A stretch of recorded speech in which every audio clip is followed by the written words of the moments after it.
যিনি আমাদের কলিজার টুকরা প্রিয় নবী হযরত মুহাম্মদ সাল্লাল্লাহু আলাইহি সাল্লাম, সে রাসূলের সাথে সংক্ষিপ্ত আকারে দরুদ ও সালাম পেশ করি সাল্লাল্লাহু আলাইহি ওয়াসাল্লাম।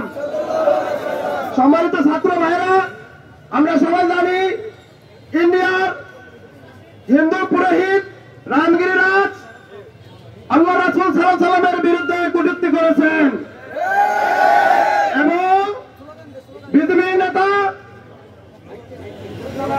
নীতিশ রাজ সেটা সমর্থন করেছে। আমরা এর তীব্র নিন্দা এবং প্রতিবাদ জানাই।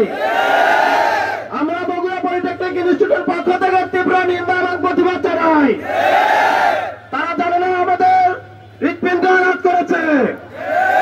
একটা মানুষ তার হৃৎপিণ্ড ছাড়া বাঁচতে পারে না, কিন্তু প্রত্যেকটা মুসলমানের হৃৎপিণ্ড হচ্ছে আমাদের কলিজার টুকরা রাসূল সাল্লাল্লাহু আলাইহি সাল্লাম। আমাদের রাসূল সাল্লাল্লাহু আলাইহি সাল্লামের বিরুদ্ধে যে কটূক্তি করেছে তার প্রকাশ্যে ফাঁসি অবজার্ভ করছে।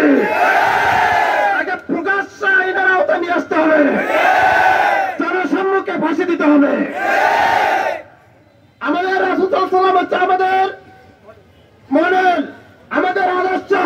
সূরা আহজাবের 21 নম্বর আয়াতে আল্লাহ তাআলা বলেছেন, লাকাদ কানা রাসূলুল্লাহি উসওয়াতুন হাসানাহ, তোমাদের জন্য উত্তম আদর্শ হচ্ছে রাসূল সাল্লাল্লাহু আলাইহি সাল্লাম।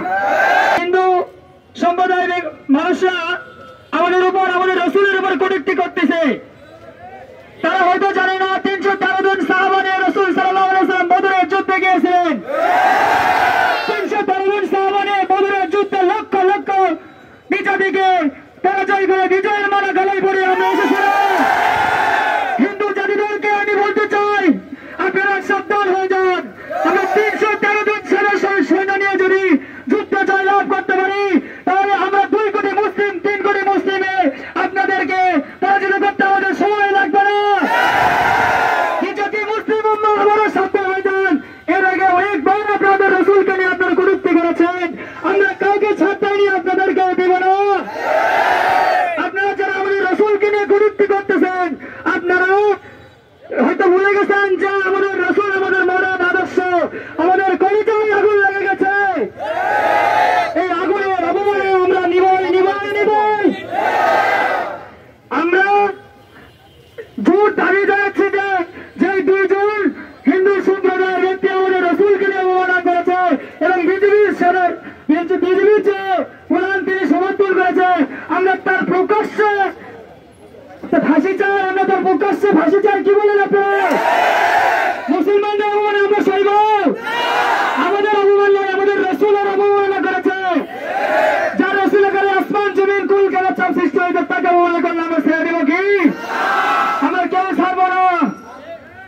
আমরা আমাদের অ্যাকশন এভাবে চালিয়ে যাবো যতদিন না পর্যন্ত তাদের প্রকাশ্যে বিচার করবে এবং পরবর্তী হিন্দু সম্প্রদায় যেন এরকম কোনো কথা না বলতে পারে, এর জন্য আমরা অ্যাকশন চালিয়ে থাকবো।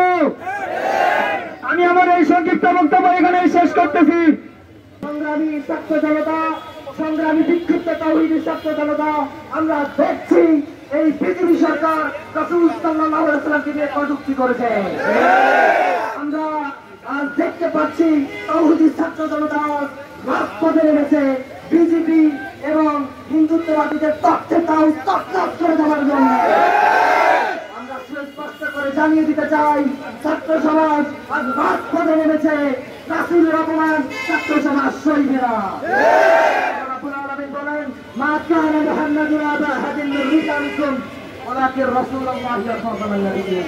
মুহাম্মদ তোমাদের মধ্যে কোন পুরুষের পিতা নন এবং তিনি তোমাদের মধ্যে খাতামান নাবিয়্যিন, শেষ নবী এবং আল্লাহর রাসূল। সম্মানিত উপস্থিতি, আমরা আগে সমাবেশ থেকে তীব্র কণ্ঠে বলতে চাই, আপনারা যেভাবে রাসূলকে কটূক্তি করেছেন, আমরা একইভাবে আপনাদের সেই পার্লামেন্টে ঢুকে আপনাদেরকে তীব্রভাবে তার প্রতিশোধ গ্রহণ করবো। আমরা ইন্ডিয়াকে সচেতন করে দিতে চাই। এর পরবর্তীতে যদি আমার নামে গেলে আবারও যদি এরকম অপমান করা হয়, আমরা এখানে নয়, আমরা ইন্ডিয়ার পার্লামেন্টকে পার্লামেন্ট প্রধান প্রতিবাদ জানাবো। বিশ্বনবীর অপমান, বিশ্বনবীর অপমান।